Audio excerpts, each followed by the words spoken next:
আমি মৌলভীবাজার থেকে আসছি। আমি গতকালকে সকালে এখানে আসছি। ইনশাআল্লাহ আজকে এখন পর্যন্ত এখানে আসি। ইনশাআল্লাহ আগামীকাল সারাদিন এখানেই থাকবো, এখানে অবস্থা করি। আমি আমার নেতাকে ভালোবাসি। দীর্ঘ 18টি বছর আমরা অপেক্ষায় ছিলাম আমাদের প্রিয় নেতা জনাব তারেক রহমানের। আপনারা জানেন যে তারেক রহমান বাংলাদেশের একটি আবেগের নাম। আমাদের বিশেষ করে তরুণ প্রজন্মের কাছে আবেগ, অনুভূতি, ভালো লাগা, ভালোবাসার নাম জনাব তারেক রহমান। তার অধীর অপেক্ষায় আমরা ছিলাম। ইনশাআল্লাহ আগামীকালকে তারেক রহমান বাংলাদেশে আসবে সশরীরে। এবং আপনারা ইতিমধ্যেই জানেন যে বাংলাদেশে অনেক অশুভ শক্তির উত্থান হয়েছে। ইনশাআল্লাহ আমরা আশা রাখি সকল অশুভ শক্তির পতন হবে তারেক রহমানের আগমনের ভিতর দিয়ে।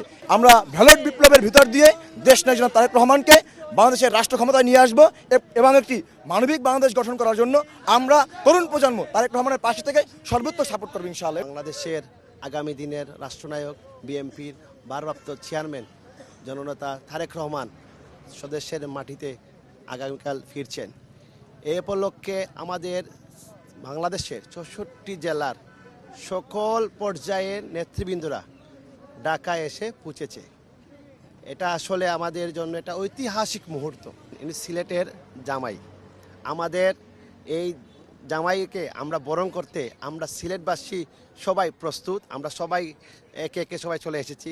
শিয়া বাটার ও ভিটামিনে সমৃদ্ধ লিলি বিউটি সোপ, তারুণ্যময় উজ্জ্বল ত্বকের জন্য। রিমার্ক। আমি চাঁদপুর থেকে এখানে আসছি অনেক কষ্ট করে, শুধু ওনাকে দেখবো, খুব কাছের থেকে দেখার ইচ্ছে করে আমি এখানে আসছি অনেক কষ্ট করে। বিভিন্ন জেলার থেকে, বিভিন্ন ডিস্ট্রিক্ট থেকে, বিভিন্ন ওয়ার্ড থেকে এখানে অনেক নেতাকর্মী জড়ো হয়েছে, শুধু ওনাকে দেখার জন্য আসছে। গতকাল রাতে আমি নওগাঁ জেলা থেকে সান্তার স্টেশন থেকে আমি ট্রেনে রওনা দিয়েছি এবং সারা রাত এখানে রাত্রি যাপন করেছি শুধু একটি মানুষের কারণেই, আমার প্রিয় লিডার দেশনায়ক জনাব তারেক রহমান। তিনি বাংলাদেশের প্রত্যেকটা মানুষের হৃদয়ে আছে এবং ইনশাল্লাহ সারা জীবন থাকবে। আমাদের বগুড়া থেকে লক্ষ লক্ষ জনগণ, সর্বস্তরের জনসাধারণ এই মাঠে উপস্থিত ইতিমধ্যে হয়েছেন ইনশাল্লাহ। পার্বত্য জেলার রাঙামাটি থেকে আসছি। দীর্ঘ 17 বছর পর বাংলাদেশ জাতীয়তাবাদী দল বিএনপির ভারপ্রাপ্ত চেয়ারম্যান দেশনায়ক তারেক রহমানের স্বদেশ প্রত্যাবর্তন উপলক্ষে এখানে যেই সংবর্ধনা অনুষ্ঠানটি হবে সেখানে অংশগ্রহণ করার জন্য এসেছি। দীর্ঘ 17 বছর নির্বাসিত জীবন শেষে দেশনায়ক তারেক রহমান আসছে এবং এতে যা বাংলাদেশ জাতীয়তাবাদী দল বিএনপি তথা সারা বাংলাদেশের জনগণ উচ্ছ্বসিত।